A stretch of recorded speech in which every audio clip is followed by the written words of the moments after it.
So here I am sitting here thinking about the relationship between drugs and the wired, drugs and the internet. I call it the wired because in Serial Experiments Lane there is a drug called Acela which allows you to interface with the wired, in more than most people. Uh, it, so I've been thinking about the real internet and its relationship with drugs. Firstly, the relationship that the people on the internet have with drugs. In general, no one on the internet wants to know if you've taken drugs, if you do drugs, if you're high. No one really cares about that sort of thing, the same way they do in real life.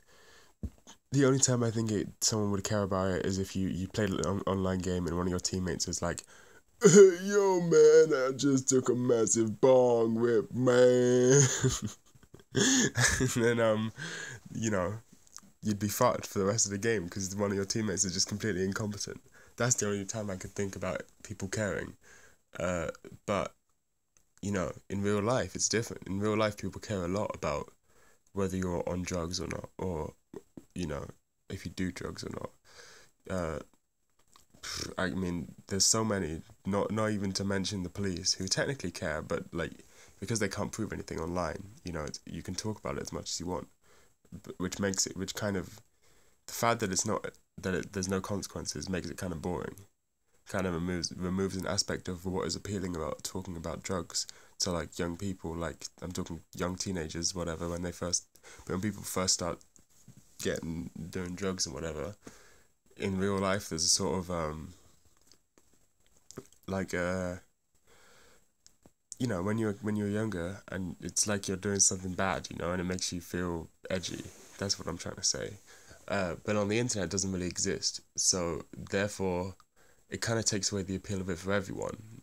It's suddenly less interesting to hear about it because you're like, oh, you've heard of this a million times from a million different people. But also, people don't really care about drugs outside of like a chemical compositional way, right? Like, drugs themselves are not interesting by themselves unless you're really interested in chemistry or biochemistry and that sort of thing. But for like drugs without people are basically useless. What's interesting about drug stories isn't the drugs, it's what the people do while they're on the drugs. There's if I was like, yo man, I saw some ecstasy on the ground, that's not a very interesting story because nothing happened to it. But if you just like, it's all about what the drugs do to the people, and it's much easier when you actually are friends with someone in real life to connect with the person.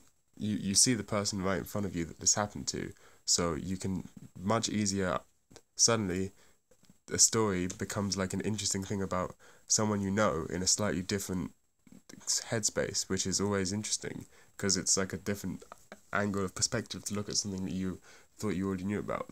That's some interesting shit. In real life, I mean, online, um, it's not as interesting.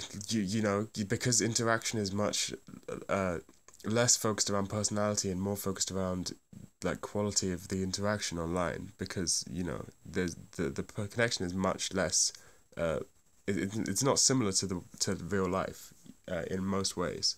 Unless you become really close friends with someone, the majority, you may have a few close friends, but the majority of connections you have online are going to be much more fleeting and much more pseudonymous than in real life.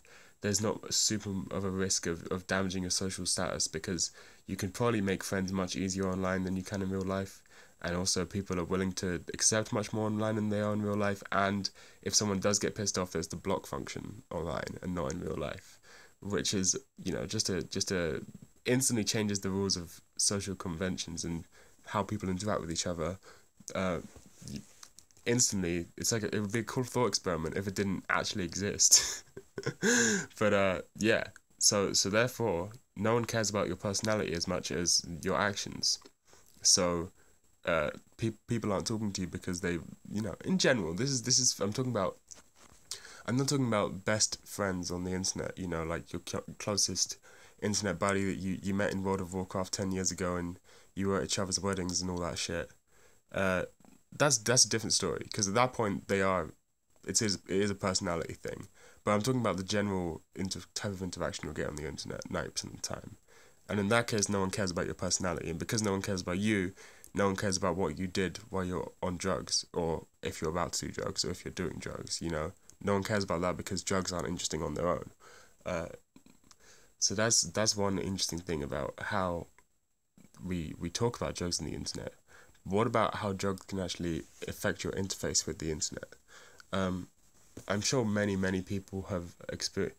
I feel like it's kind of the most internet age thing to do ever. Like the most, the most Zoomer thing to do. Although I think it goes a little beyond Zoomers, uh, a little above Zoom, maybe like late millennial. Like there's a certain gray area where the most, in my opinion, I'm not sure what the word is here, representative of their generation is taking drugs and then going on YouTube and searching trippy imagery or like trippy fractals and stuff.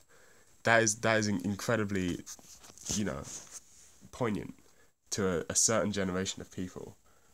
But bam, there's something that is pretty like that sort of thing where the you can use something so it's such a basic thing that it's comical. Like it's funny that someone would look that up. Now that we think about it, it's like it's amusing because it's so stupid. But if you think about it, really, it's much better than being trapped in like some sort of just apartment with nothing going on or something like that.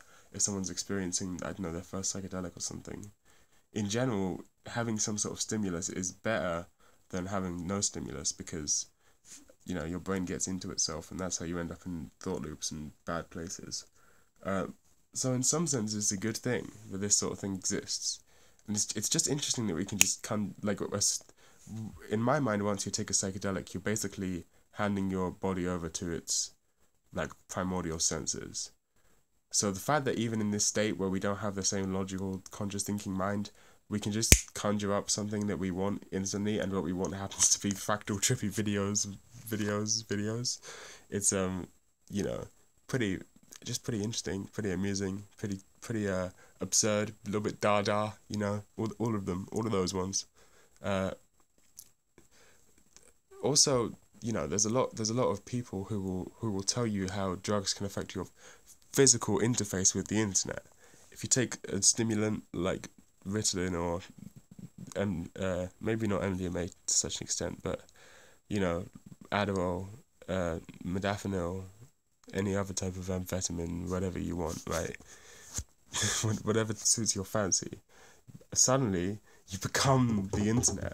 You can type so fast. You can interact with people on a massive scale. You can get so much work done, or play video games a million times better than you could before. And you can become a personality and talk on Twitch.tv. You can, it enhances everything about the internet, and more importantly, you don't get that thing where you've been online for 12 hours and you start to feel tired because you are now the machine. You don't care about that sort of thing, which just suits the internet much better. Now, another thing that I've heard about, I have never actually tried this, but another thing that can affect your interface with the internet is ketamine and similar dissociatives. Because I remember reading a story on Lane Chan where someone said they took a bunch of K, and then it felt like they were actually in the wired, like they were within the internet. That sounds like something that could seriously affect your perception of how the internet works and be a step forward for getting out of these meat bodies, That sounds like something with potential. I mean, obviously it's just an illusion, but it doesn't matter because it's all about it's all about perception. None of it was ever about actual physical decisions, It's about perception. It's not really necessarily about physical reality in this circumstance.